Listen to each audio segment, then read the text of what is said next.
It's a disease that's been making headlines across the country, a rare polio-like illness that affects your nervous system.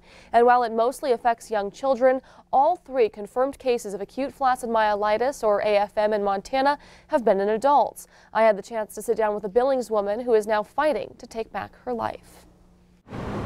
Imagine you go to the doctor with what you believe to be a common cold. Fast forward 7 months and you're here.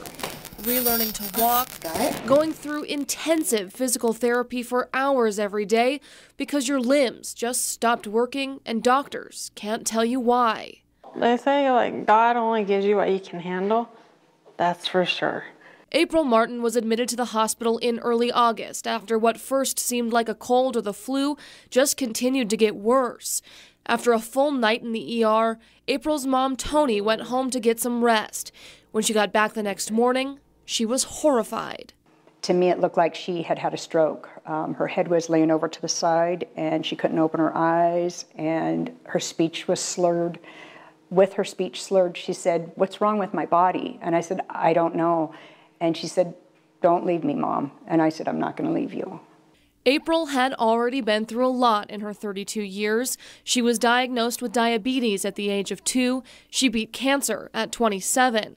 Now she was getting a tracheotomy. She was put on a ventilator and was given a feeding tube to help doctors regulate her blood sugar.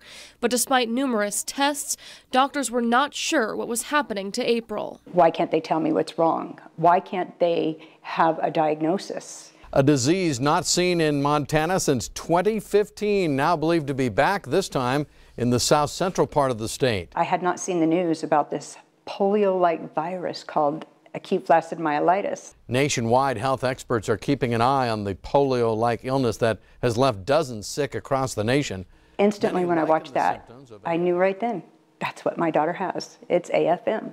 AFM is a virus-fueled neurological condition. It affects the spinal cord's gray matter and can cause paralysis. But it would be 7 long months before that positive diagnosis was made. Doctors are still unsure what exactly causes it. In the last year, there were just over 150 confirmed cases. The chances of getting AFM, just 1 in 1 million. It sucks. Because you're trying to explain to them what it is, and they're like, "What?" Yeah, they don't know. What is it? It's hard.